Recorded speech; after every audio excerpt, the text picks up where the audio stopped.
La proposition des innovations attendues dans la nouvelle constitution de la République démocratique du Congo. 1. La RDC deviendra une république constitutionnelle, un véritable état de droit. Forme de l'État unitaire fortement décentralisé. Régime présidentiel avec un président et un vice-président.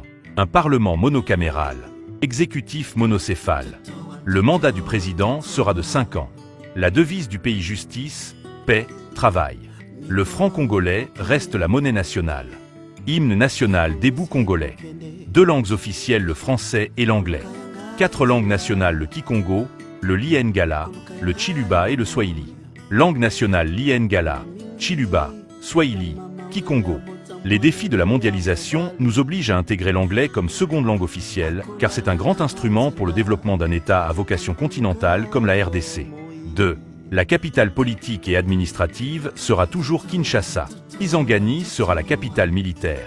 Goma sera la capitale touristique avec des brigades sécuritaires. Kolwezi sera la capitale industrielle et économique avec la construction de plusieurs zones économiques.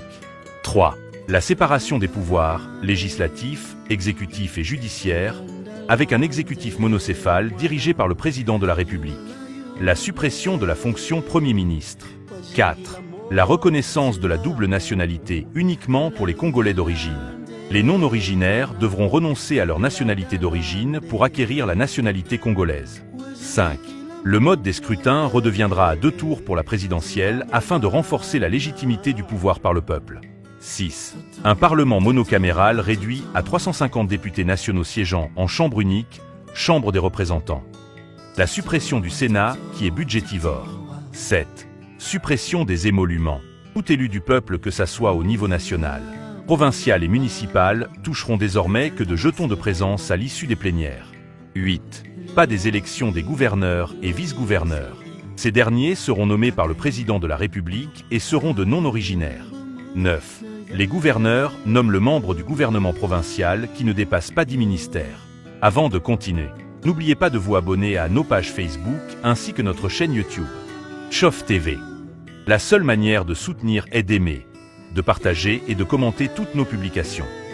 Continuons avec le point focal de cette nouvelle constitution. 10. Le président de la République cesse de nommer les mandataires publics dans les entreprises du portefeuille de l'État, sociétés commerciales, en conformité avec l'acte uniforme sur les sociétés commerciales et groupements d'intérêt économique OSCJ. 11.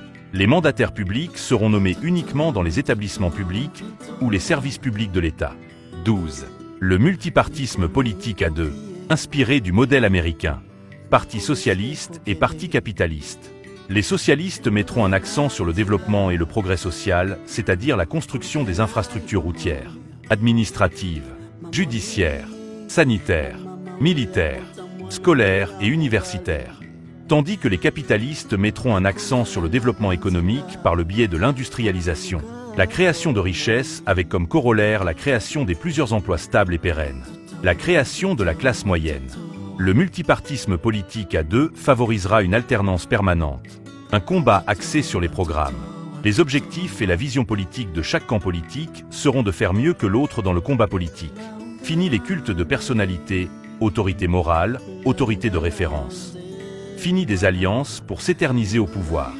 Lorsque les capitalistes dirigent un mandat, qui peut être renouvelé une fois, cela fait que le prochain mandat sera piloté par les socialistes.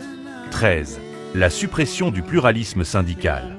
C'est-à-dire que dans chaque secteur d'activité sera représenté uniquement par un syndicat. 14.